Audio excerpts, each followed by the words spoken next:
Orang tua punya peran yang sangat penting dalam mendidik anak-anaknya nih. Ya, namanya dewasa itu memilih dan bertanggung jawab, itulah dewasa. Berusaha mendorong, ya kalau waktu kecil dulu ya harus kita suruh ya, kita paksa untuk supaya berkegiatan. Sekecil apapun berilah kepercayaan dan sebagainya, asal ada batasnya, dalam arti ada kriterianya. Halo, berjumpa kembali dalam podcast Tirta Teropong Warta.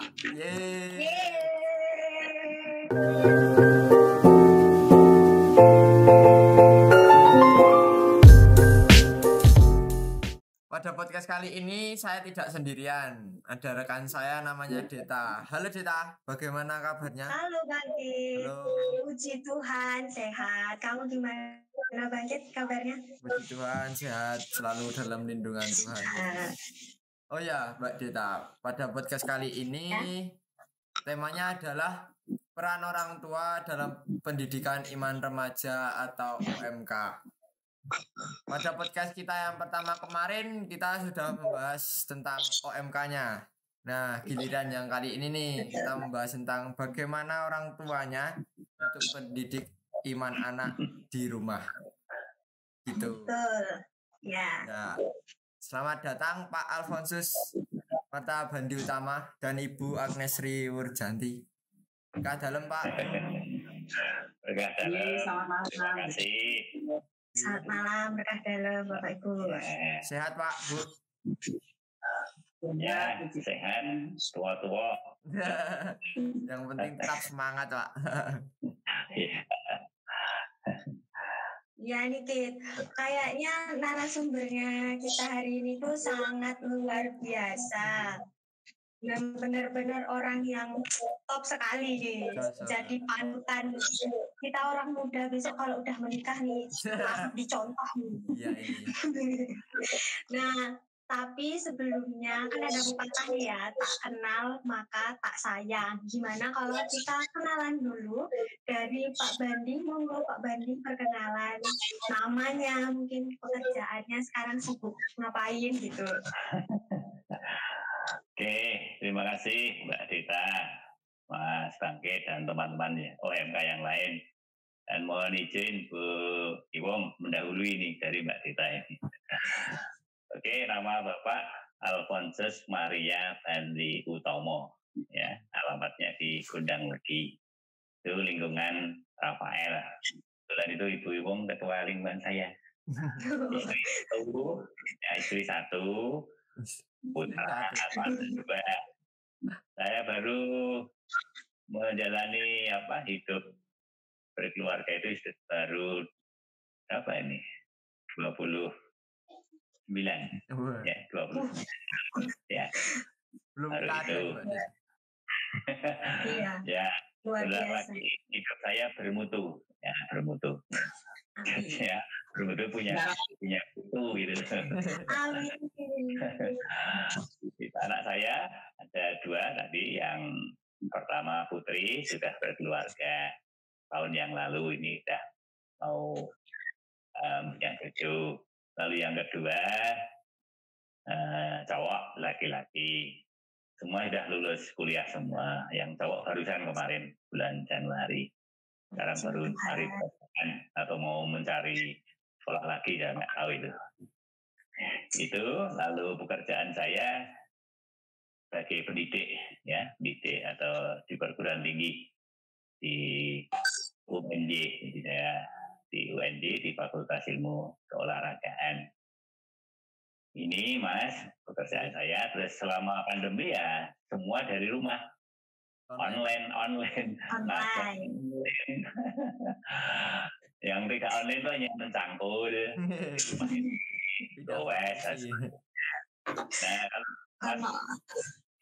ini masa pandemi ini yang PPKM darurat ini ya benar-benar di rumah. Ya, kami benar-benar di rumah. Seperti tadi Mbak Citra, Pak nanti sore saya kira mau datang di sini, saya menolak. Maaf, ini pas PPKM ternyata pakai online tutur di sini. Begitu, terima kasih atas kesempatannya. Terima kasih Pak Bandi. Selanjutnya Ibu Agnes Sri Murnati. Dipanggilnya kok Bu Iwung, Bu? Gimana nih? Boleh perkenalan, monggo Bu Iwung. Ya, terima kasih Mbak Dita, Mas Bandi. Kendalu, Pak Bandi. Kendalu Ibu. Nama lengkap saya, seperti yang disebutkan tadi, Agnes Sri Wuryanti Cahyaningsih. Dan nggak tahu sejak kecil itu saya dipanggil Wong. Mungkin dari Wuryanti itu dulu Wur, dan saya sendiri nggak bisa menyebut Wong gitu, jadinya kok terus terbawa sampai sekarang. Tapi ya nggak apa-apa, malah itu menandakan akrab. Saya tinggal di Dusun Cemoro Harjo, Candi Binangun. Kemudian saya ibu rumah tangga dengan 2 anak. Mungkin sudah kenal dengan anak-anak saya, 1 laki-laki dan yang kecil perempuan.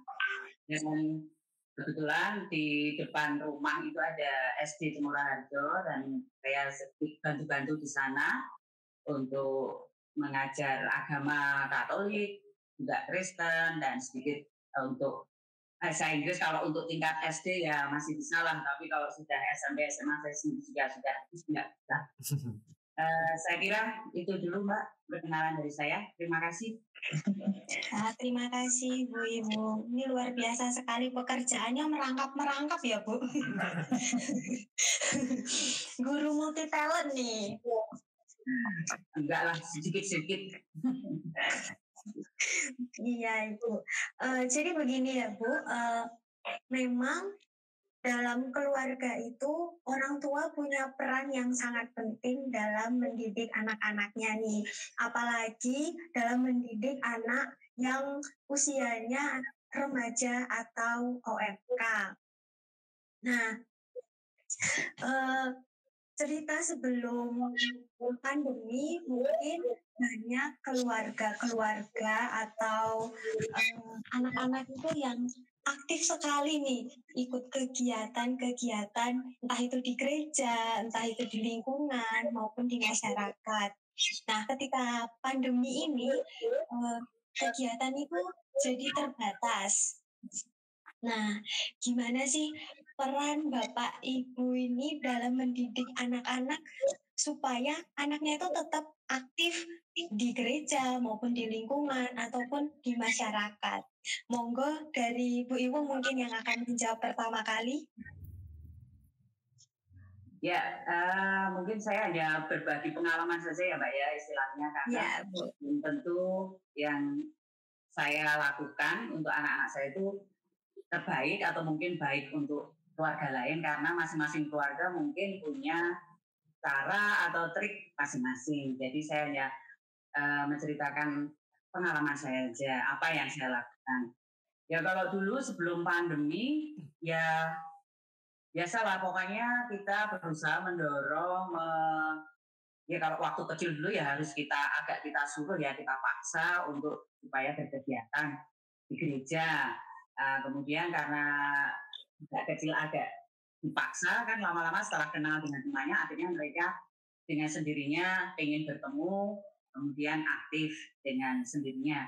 Tapi kemudian pada saat pandemi ini juga karena bagaimana ya, karena pada saat pandemi itu anak-anak sudah SMA lah paling yang kecil, jadi mereka sudah mengenal teman-teman di gereja, sudah biasa bertemu di gereja, jadi malah mereka merindukan kok sekarang di rumah saja, jadi masih malah ingin berkegiatan.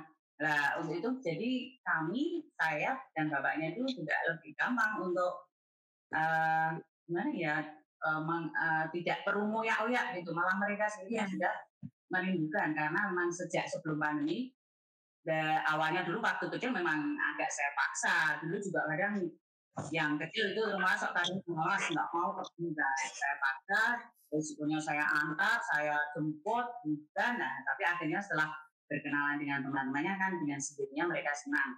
Nah, kemudian setelah pandemi pada awal-awal itu juga bagaimana malah mereka justru merindukan. Jadi ketika gereja kembali buka dan ada kegiatan, ya mereka dengan sendirinya sudah pergi ke gereja dengan tata cara yang baru, dengan aturan yang baru, dan saya juga boleh wanti-wanti karena ini masa pandemi juga harus pakai masker dengan temannya yang dulu dempet-dempet ya jangan dekat-dekat dan sebagainya. Dan kadang saya juga karena mereka sudah punya teman di gereja, jadi kadang saya sama bapaknya tuh pernah kok kayaknya belum tahu ngoyak-oyak kok malah wis do lunga dhewe ya. Kadang sampai malam jam 9 malah kami telepon kok ora bali-bali iki wis jamnya ini ya seperti itu.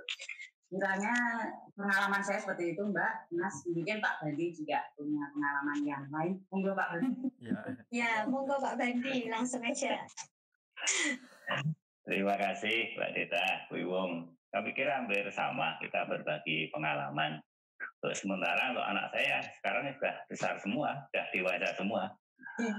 Kalau waktu kecil, dalam arti di pendidikan keluarga itu bagi kami memang itu yang utama, yang pertama. Jadi tidak lepas dari keluarga. Jadi untuk mendidik anak, terutama untuk iman Katolik, apalagi lingkungan kami, lingkungan saya di sini adalah bukan lingkungan Katolik, kiri kanan semua banyak yang Muslim dan sebagainya. Maka pendidikan untuk terutama iman pada anak-anak ya keluarga itu sebagai pegangan yang kuat. Sehingga pada waktu sekolah pun bagaimana kami dengan ibu anak-anak itu harus bersekolah, saya haruskan itu harus sekolah di sekolah-sekolah yang Katolik, yayasan Katolik seperti TK ya ke Bina Kasih, SD ke SD Kanisius Sengkan, lalu SMP-nya ke Kanisius Pakem yang cewek, yang cowok ke Aloysius Turi. Nah setelah SMA ternyata yang besar tuh sudah dewasa itu ke negeri, tapi yang kecil itu masih memang anak kecil anak bandel itu susah, ya sudah biarkan ke mana itu ke yayasan lagi, ke PL itu. Jadi itu salah satu cara mendidik untuk anak-anak kami biar dia terbiasa dengan kehidupan Katolik dengan iman yang tumbuh di sekolah maupun di keluarga. Kami sendiri, saya dengan istri saya juga kalau mengajar agama itu juga susah juga, apalagi nyonya saya juga bukan dari kecil, termasuk saya mempunyai agama yang sekarang ini. Jadi bagaimana kami mendidik itu membuat kebiasaan-kebiasaan yang ada ini dari anak. Lalu kalau sekarang ini kami kira ya sudah dewasa Mbak semuanya, jadi sudah bisa memilih mana yang baik, mana yang tidak baik. Nah, seperti anak saya yang si Andre itu kan selalu bersama Mas siapa itu? Mana Mas? Mas Wahid, Mas Yusuf, Mas Bonek, itulah, wes itu. Ada yang dari teman dari TK, SMP, SMA itu bersama-sama. Ya, TK, SD, SMP itu sampai sekarang masih itu. Jadi silahkan. Jadi istilahnya kami keluarga memberikan fondasi dan kalau sudah dewasa itu tinggal dia memilih pilihannya seperti apa. Harapan orang tua ya pilihannya mesti yang terbaik. Terbaik iya, itu harapan kami ya. Jadi jangan salah pilih karena ya namanya dewasa itu memilih dan bertanggung jawab, itulah dewasa bagi saya seperti itu. Dan anak saya yang pertama ini ya sudah dewasa sekarang sudah calon ibu. Itu jadi pengalamannya memang apa ya mendidik itu bagi kami juga susah tapi juga gampang. Tapi terutama ibu seperti yang disampaikan tadi Ibu Iwung tadi, bagaimanapun ibu tetap yang pegang peranan di rumah. Ya seperti saya ini kan ya dulu itu waktu kecil saya berangkat dan pulang anak saya tidur. Jadi anak saya kalau tidur sehari semalam.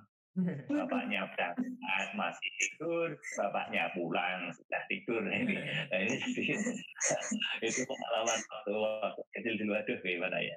Ya jadi hubungan yang harmonis dan sebagainya itu perlu dibentuk. Namun keluarga nomor satu dan ibu itu pegang peranan. Sungguh saya percaya dengan peran ibu itu. Mbak Dita kalau jadi ibu ini yang baik sekali. Baik Pak, siapa?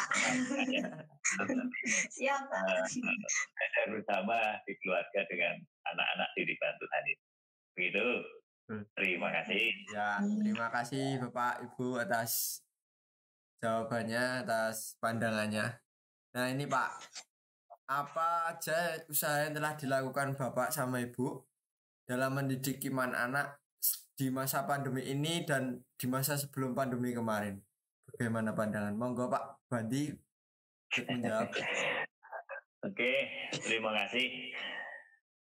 Di masalah iman itu memang yang pertama sedikit memaksa itu ada betulnya juga bagi anak-anak, karena ya namanya pembiasaan itu biasanya ya dengan suara, dengan ajaan, dengan apa, mungkin ada yang lembut, ada kalau nggak mau dan sebagainya ya mungkin agak sedikit tegas atau keras, itu juga perlu. Namun jangan sampai, kalau saya jangan sampai tangan atau apa itu sifatnya fisik, cukup dengan pengertian. Jadi berikan pengertian terus menerus, jangan sampai berhenti. Itu katanya sabar, ya katanya 70 kali 70 kali 70. Apa harapannya apa, nanti Allah yang terbaik di masa yang akan datang. Jadi terus menerus, jangan pernah berhenti untuk memberikan dorongan atau ajakan atau pengertian yang baik. Itu pada waktu kecil. Tadi saya utarakan bahwa bagaimana pembinaan iman, yaitu yang lewat sekolah-sekolah Katolik, lalu di keluarga, dan juga di lingkungan. Juga ikut sering mungkin bayangan blog, lingkungan, dan sampai paroki dan sebagainya. Dan juga waktu kecil juga ikut anak-anak itu apa? Pia atau apa ya, ikut Pia, ikut kalau sudah sudah besar ikut putra altar, miskinar dan sebagainya, silahkan. Lalu suaranya biru-biru juga ikut kor, dan sebagainya. Nah ini tidak masalah. Jadi orang tua kalau melihat anak-anaknya ke situ dan berkumpul dengan teman-teman di gereja, di lingkungan dan sebagainya, saya merasa bangga. Itu. Namun juga halangannya, hambatannya besar juga waktu SD, SMP dan sebagainya. Salah satunya adalah internet. Iya, benar Pak. Bermain ya. Game online ya Pak. Ya waktu itu kan, waktu SD, SMP kan banyak warnet-warnetnya itu. Iya. Pulang sekolah nggak ke warnet, mana. Nah ini salah satu kendala juga. Namun saya juga nggak masalah selama dia ngomong, ya bicara Pak atau Bu dan sebagainya. Nanti jemput di sini, saya di sini.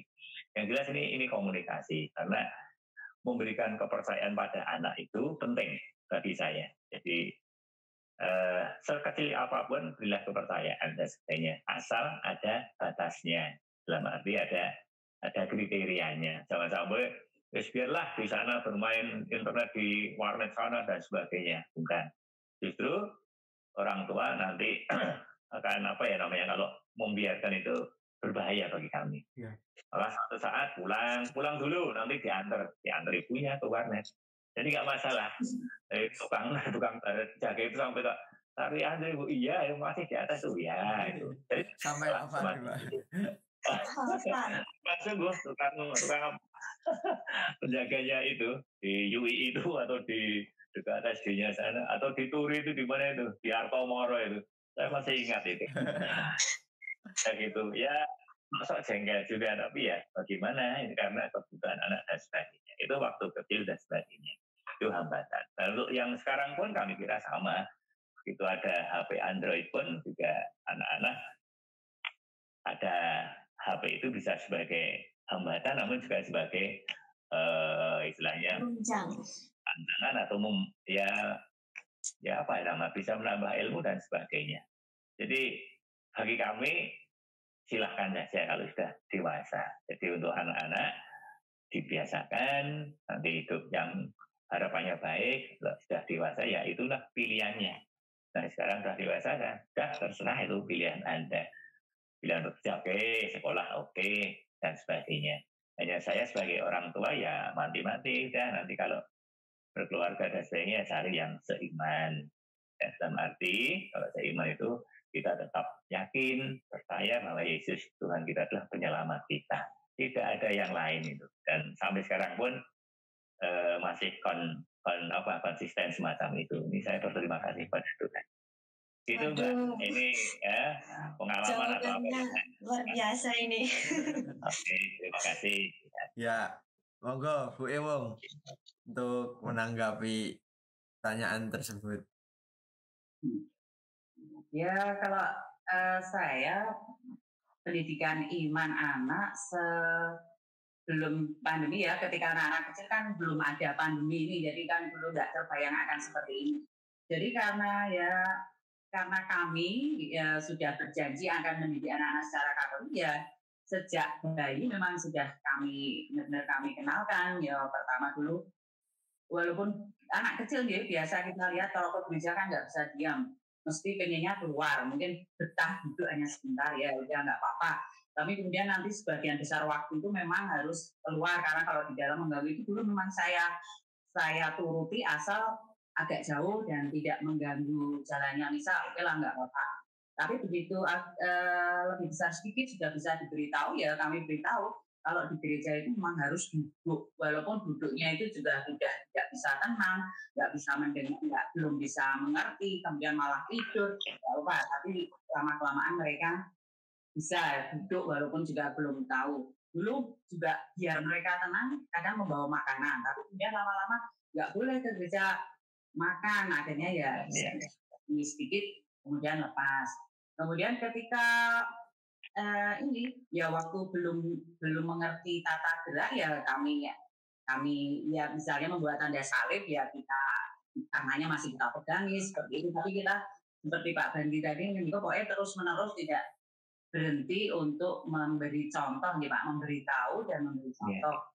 Kemudian setelah komuni pertama ya kita pokoknya memberitahu ini harus komuni pertama. Kemudian setelah komuni pertama itu harus, kami dulu memang mengatakannya harus ya, karena saya pikir dulu anak kecil kalau masih terserah kamu mau apa gitu kayaknya masih belum bisa, memang harus masih dalam tanda petik kita paksa dengan risiko kita memang harus banyak meluangkan waktu untuk antar jemput. Kadang yang ngantar yang satu pulang, antar satunya lagi dalam keadaan hujan ya udah itu sudah risiko nih.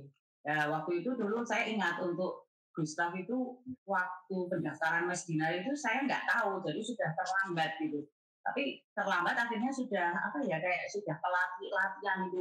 Akhirnya karena saya baru tahu ya saya paksa, saya masukkan. Terus waktu itu Mbak siapa saya lupa, Mbak ini anak saya telat nggak tahu, pokoknya harus ikut ya. Akhirnya dulu ya kadang malu Bu udah telat, tapi ya saya pokoknya paksa, saya tunggu ya. Akhirnya kemudian yang kecil juga seperti itu. Dan saya pikir kalau menurut pengalaman saya itu kalau ukurnya itu ketika mereka ikut misdinar ya, begitu mereka ikut misdinar dan mereka mendapat teman, kemudian ada acara berkumpul, kok setelah itu ya dengan sendirinya mereka kemudian ketika remaja, kemudian OMK ya sudah lanjut aja, karena masih teman-temannya kan juga dulu yang dari misdinar itu masih lanjut terus. Jadi dari misdinar itu kayaknya terus gampang saja sudah mengikuti kegiatan-kegiatan itu. Dan untuk pendidikan di rumah ya kami malah berkebalikan dengan Pak Bandi ya, karena kami dulu anak-anak sekolah di dekat rumah, jadi dekat rumah kan sekolahnya semua negeri ya, negeri. Dan dulu waktu itu saya ingat pada waktu Gustav SD itu satu-satunya murid yang Katolik itu cuma ya, dan waktu itu Bu Riz masih mengajar, tapi hanya sampai kelas 3 atau 4, kemudian ya itu karena kemudian saya kok nggak ada yang ngajar, kemudian saya bisa ya dulu waktu pertama itu motivasi saya di SD Muara itu malah nungguin anak-anak saya sendiri, karena kemudian yang mengajar saya tungguin. Nah kemudian malah setelah ya itu kemudian kok ada berdatangan beberapa anak di SD Muara. Dan kemudian waktu itu ya pas belum ada pelajaran agama, ya ada jeda waktu antara kan tulis karena di SD lain, jadi nggak bisa setiap saat datang di SD. Jadi waktu itu dulu saya tanya kalau pelajaran bagaimana, dia di dalam kelas, jadi dia ikut pelajaran agama Islam, tapi karena dari rumah ya ikut aja, maksudnya duduk di dalam, tapi dia ya maksudnya jadi malah kadang saya tanya, tapi karena kami dari rumah juga sudah membekali bahwa kalau kita harus seperti ini, nggak masalah aja, malah kadang dia dulu ikut hafal doa-doa, misalnya mau mulai pelajaran doa mereka itu malah anak-anak hafal. Dari rumah kami sudah terbiasa doa bersama sebelum ya kalau anak-anak dulu kan mau makan, mau tidur gitu. Jadi dan diberi pengertian itu, jadi saya kira nggak masalah karena mereka ya benar-benar dari kami dari rumah benar-benar sekali yang benar-benar karena sekolahnya di negeri dan negeri di pelosok ya, jadi nggak yang di pinggir jalan, jadi benar-benar muridnya hanya satu itu, tapi ya dulu ya pikirnya yang dekat aja ada sekolah gitu saja saya waktu itu. Kemudian SMP dia masih di negeri terus, tapi ya karena kami yakin sudah memberi bekal dan ya puji Tuhan bisa bertahan sampai sekarang. Dan kemudian kalau untuk berkegiatan itu dulu juga kadang kalau malas itu berkegiatan di gereja, maksudnya bertemu dengan teman-temannya SMA itu memang ya saya dukung, dorong, pokoknya harus berkegiatan, semuanya itu harus seimbang. Saya pikir dulu saya katakan, jadi kamu sekolah, kegiatan di gereja, tapi juga kegiatan di kampung, itu semua harus seimbang. Punya teman itu banyak, beraneka ragam, maksud saya itu dari berbagai agama gitu, itu juga baik, tapi akan lebih baik lagi kalau kamu juga mempunyai komunitas yang seiman, karena saya pikir dengan mempunyai komunitas seiman kan lebih menguatkan dan dia merasa enggak sendiri gitu saja. Dan seperti Pak Bandi juga kami sebenarnya ya itu karena semakin besar ya sudah memberi pengertian bahwa Bapak sama Ibu itu sudah mendidik kalian dari lahir itu menjadi Katolik, sudah berjanji pada Tuhan, jadinya ya tolong kepercayaan ini usaha Bapak dan Ibu itu jangan sia-siakan.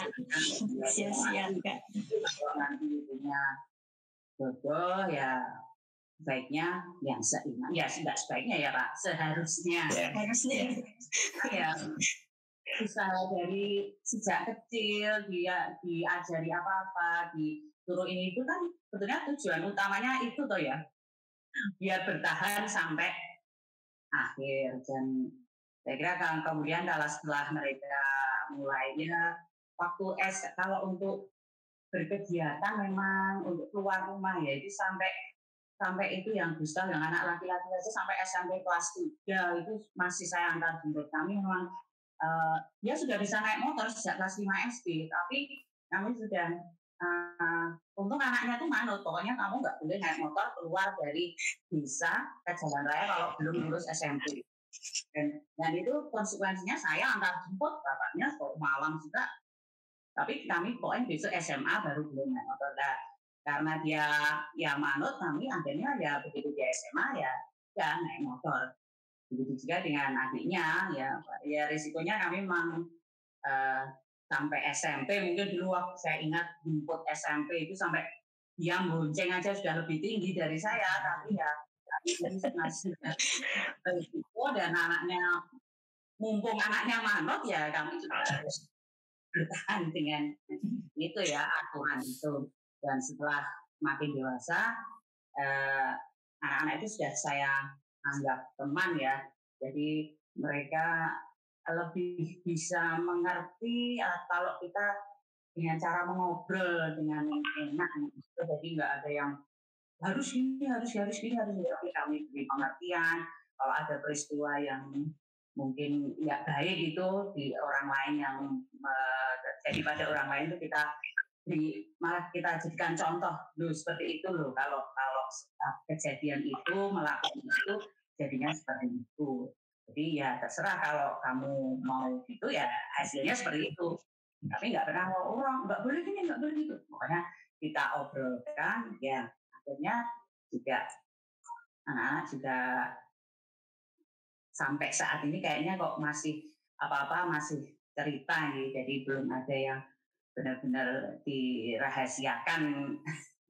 Saya kira ya mungkin 2 anak juga beda nih, yang 2 anak itu walaupun bersaudara tapi nggak, ya ternyata beda, yang satu agak lebih ngeyel itu, kalau dikasih tahu akhirnya mau, tapi kok harus jawab dulu gitu loh, kalau belum debat itu belum. Tapi nggak apa-apa, itu biar untuk pengalaman kita sebagai orang tua. Untuk anak 2 aja nggak sama ya, apalagi 9, 10. Jadi kira-kira seperti itu pengalaman saya, Mbak, Mas. Jadi bisa ditambahkan lagi. Ya, terima kasih Pak Bandi dan Bu Iwung. Sungguh pengalamannya ini sangat luar biasa ya sebagai orang tua. Tadi saya dapat menggarisbawahi bahwa ternyata nilai kejujuran dan sharing dalam keluarga itu sangat penting sekali. Nah, kemudian nih Pak, kan selama pandemi di masa saat ini nih, khususnya ketika PPKM ini, anak-anak itu khususnya ya yang masih remaja dan OMK ini tetap ada kegiatan. Nah, apakah Bapak Ibu ini takut tidak sih untuk, kan kalau keluar tuh pasti dalam diri orang tua tentu ada kekhawatiran ya, was-was gitu, takut anaknya kena atau nanti jadi OTG atau gimana. Nah, bagaimana cara Bapak Ibu itu supaya meyakinkan bahwa anak itu boleh, monggo silahkan gitu, untuk tetap ikut kegiatan di gereja, di lingkungan, atau di kampung dan di masyarakat gitu. Gimana Pak? Mulai dari Pak Bandi, monggo Pak Bandi. Oke, terima kasih Mbak Dita. Jadi untuk di masa pandemi ini, karena anak saya sudah dewasa ya, bukan remaja lagi. Ya. Jadi seperti saya katakan tadi, dia sudah berani memilih. Dalam arti memilih itu, apa yang dia pilih akan bertanggung jawab. Ya memang orang tua, seperti saya dan ibunya itu pasti ada rasa khawatir. Tetap ada rasa khawatir terhadap anak-anak, apalagi masa ini kan tidak tahu ya dia OTG atau tidak dan sebagainya.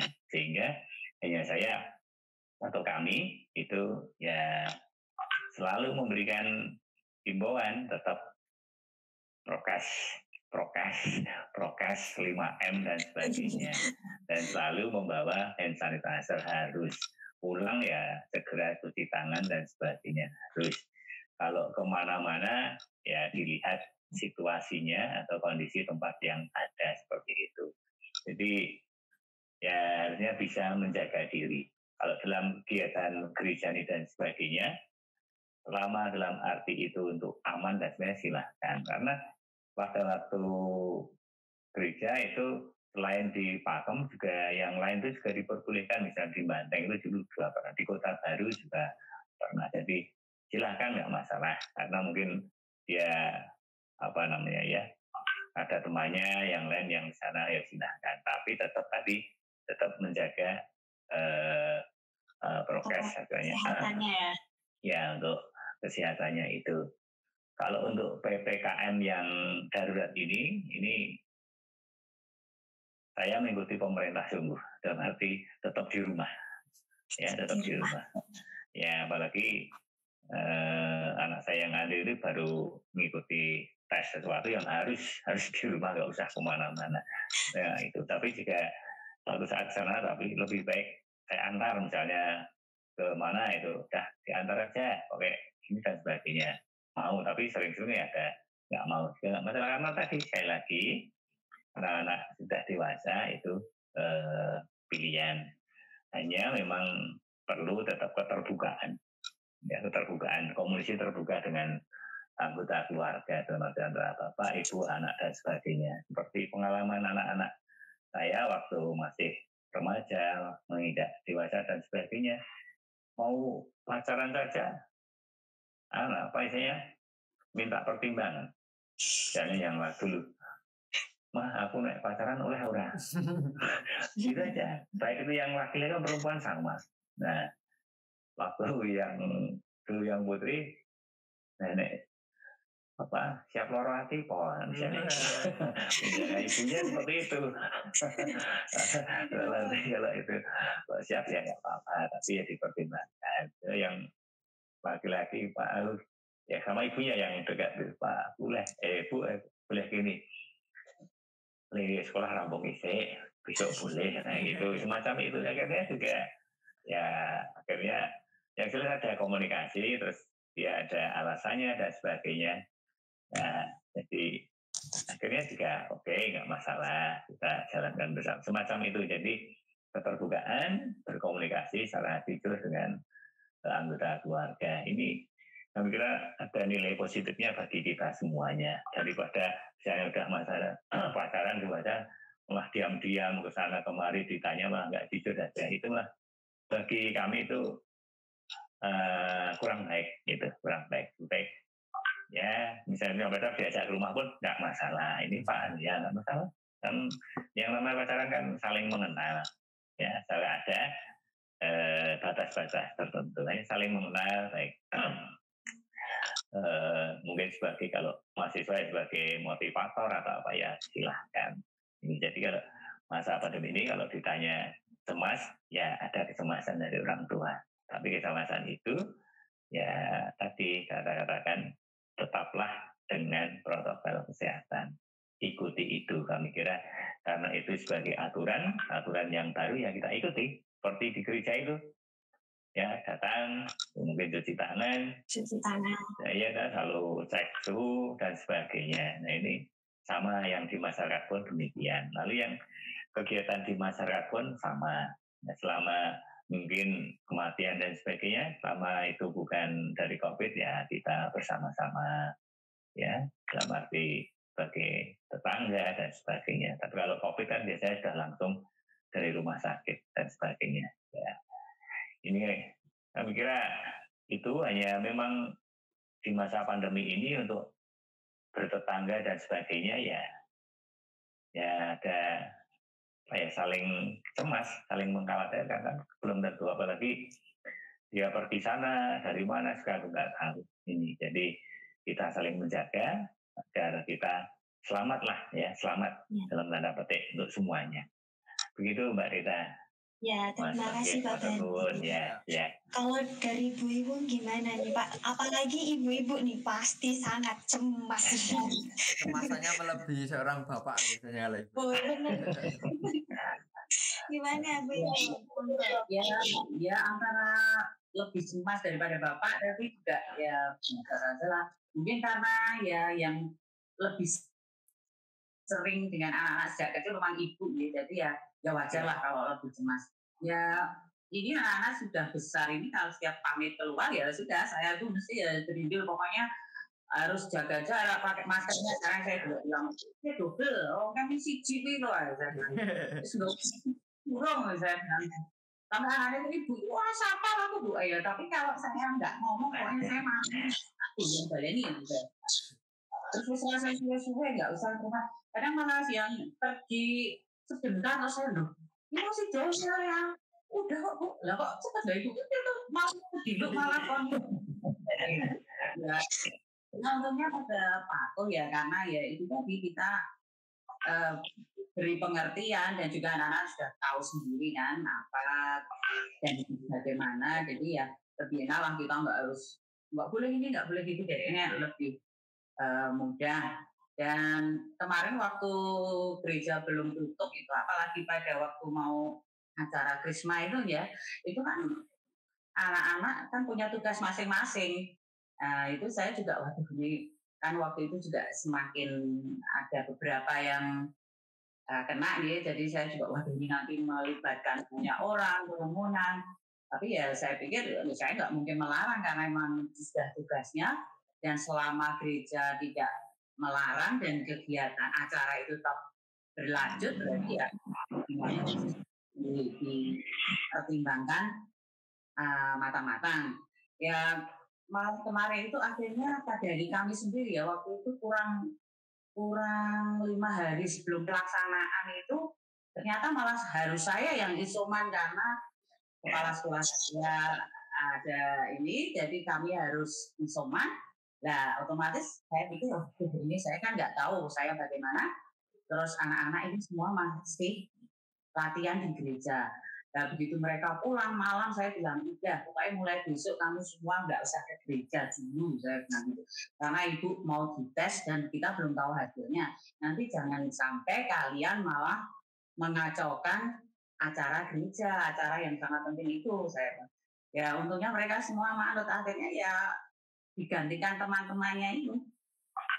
Jadi ya memang di samping cemas, tapi kita sendiri juga harus tidak lelah gitu ya. Kalau kita sendiri yang kemungkinan bisa membawa atau mengatakan ya harus kita menyadari itu. Jadi akhirnya ya dengan itu persiapan Krisma yang ada tugas, Rindang juga, saya sendiri ada tugas, akhirnya kami semua diam di rumah. Tapi akhirnya ya malah setelah itu malah dia Pak Baldi ya itu setelah pelaksanaan Krisma berjalan lancar, tapi saya dan juga mungkin kami selingkungan ya Pak Baldi akhirnya malah ketemuan di rumah dan mengalami peristiwa yang kemarin yang begitu mengagetkan, tapi ya semuanya sudah seizin Tuhan dan kami sudah bisa menjalani hari-hari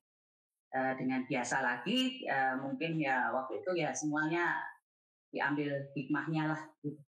Saya kira itu Mbak yang bisa yang bisa saya ceritakan. Oke, Bu, terima kasih untuk jawabannya dari Pak Bandi sama Bu Iwung. Terakhir nih Bu, Pak, tips untuk orang tua di luar sana dalam membina anak sehingga anak itu dapat aktif mengikuti kegiatan menggereja. Enggak, dari Pak Bandi mungkin.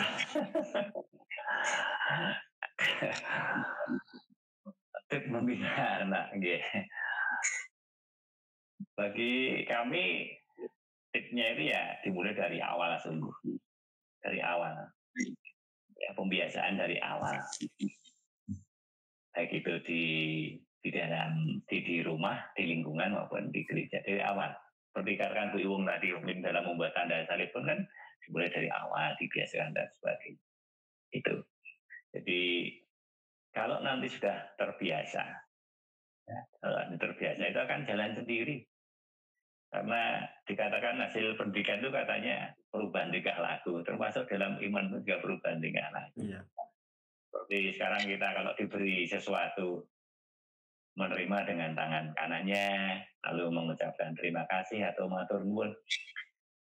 Itu luar biasa Bapak Ibu waktu kita bisa berbuat semacam itu. Ya, waktu dulu kalau dengan tangan kiri mungkin jangan, dan sebagainya jangan dan sebagainya. Akhirnya otomatis itu menjadi suatu perilaku atau karakter.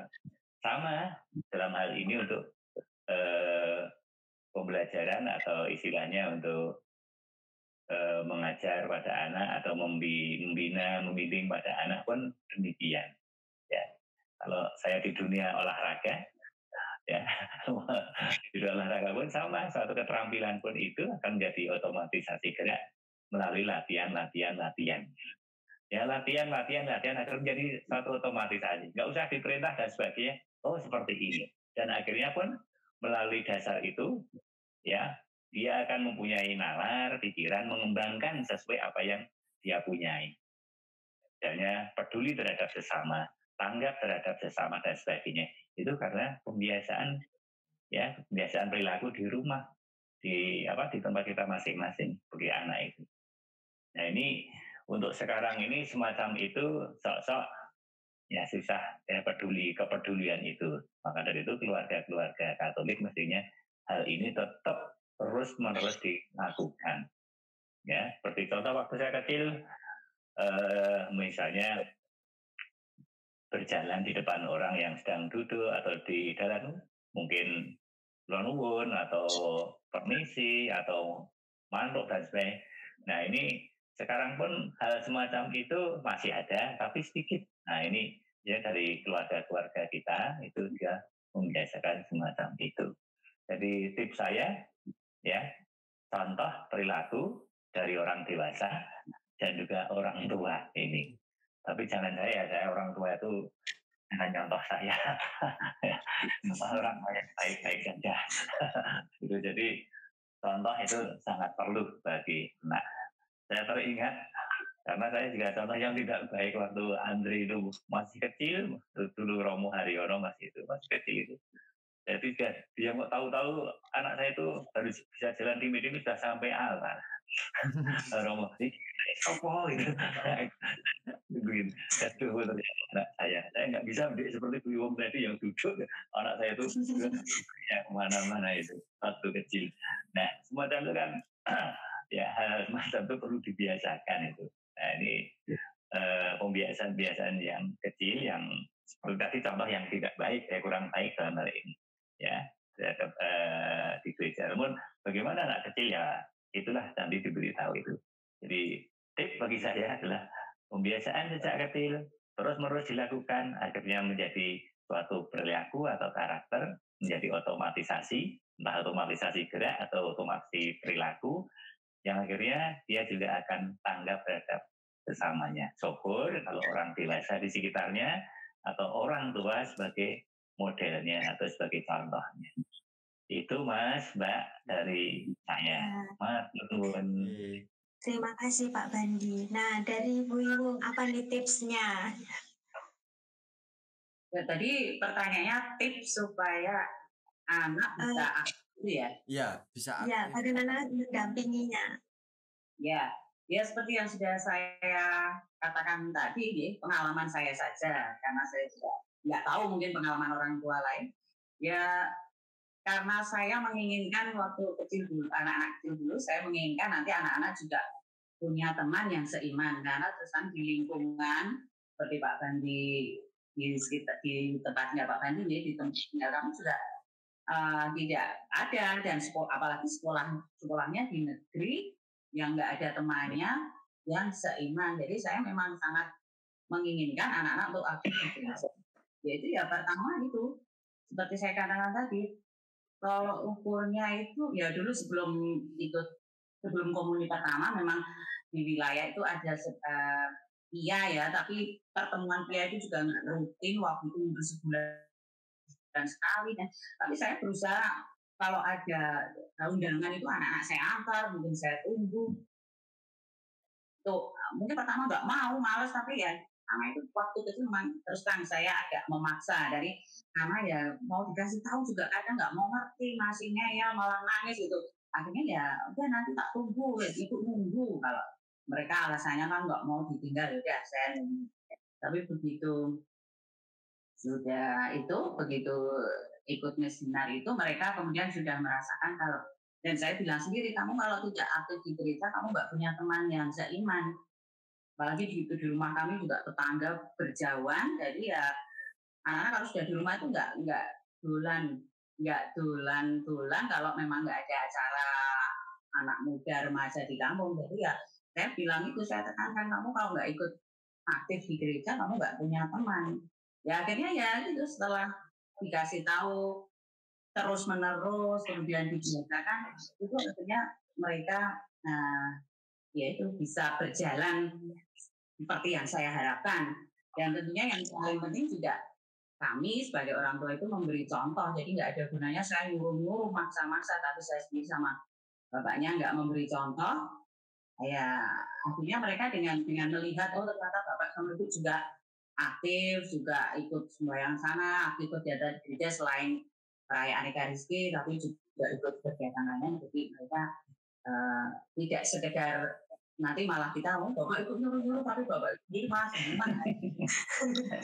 Jadi sebenarnya ya contoh itu adalah yang terbaik. Jadi nggak perlu banyak omong, tapi memberi contoh. Dan kemudian ya kalau karena terus-menerus dibiasakan, diajak ngobrol, diajak bicara, diskusi, ya kayaknya setelah komuni pertama itu ya lancar-lancar saja, mereka tetap aktif ya.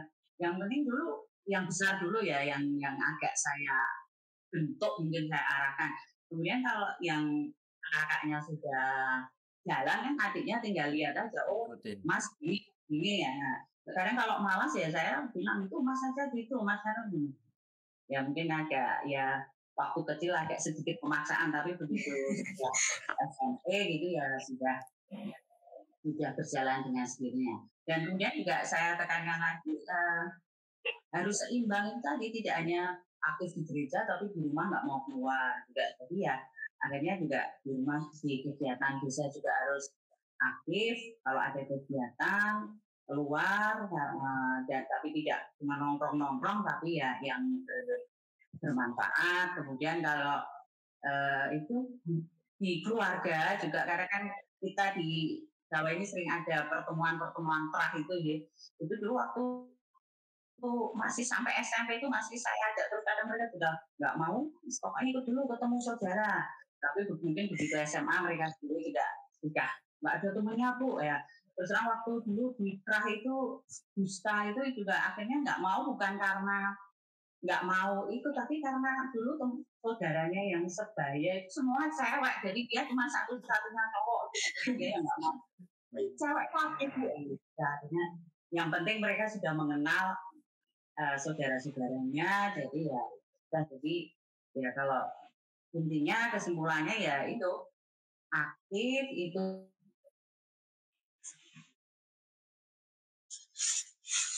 Ibu kamu kan terima kasih. Ya, terima kasih Bu Iwung, Pak Bandi. Sudah panjang lebar nih kita bercerita, berbagi pengalamannya. Dari perbincangan kita pada hari ini, banyak sekali nih yang bisa disimpulkan. Nah, sebagai orang tua itu tentu memiliki peran yang sangat penting dalam pendidikan iman anak. Tentu peran ini tidak hanya berhenti pada bagaimana cara memahami iman itu sendiri, tetapi juga sampai pada tindakan yang konkret yang bisa dilakukan secara langsung. Seperti tadi Pak Bandi dan Bu Iwung tadi, mulai dari orang tua yang mencontohkan. Betul. Kemudian juga dimulai dari hal-hal kecil dan yang dilakukan secara terus-menerus, sehingga anak itu juga akan terlatih bagaimana caranya, akan berani untuk jujur. Betul begitu ya Bapak Ibu? Ini nanti sungguh sangat bermanfaat, tidak hanya untuk orang tua, tapi juga untuk kita nih yang masih muda kayak Bangkit dan saya nih. Besok kalau jadi orang tua tuh, caranya mendidik anak itu yang baik itu seperti ini gitu. Terima kasih Pak Bandi dan Bu Iwung. Ya, sama-sama. Mbak Dita, Mas Bangkit, Bu Iwung, Ya, kita sekiankan dulu untuk perbincangan kita pada hari ini. Semoga nanti di lain kesempatan kita masih bisa berjumpa, entah itu dengan media sosial seperti Google Meet ini atau berjumpa langsung ya Bapak Ibu. Biar sharing-sharingnya itu lebih memantapkan lagi gitu. Sekali lagi saya dan Bangkit mengucapkan terima kasih untuk Pak Bandi dan Bu Ibu. Pak Bu. Ya, sama-sama. Selamat malam, berkah dalam. Selamat malam, berkah dalam.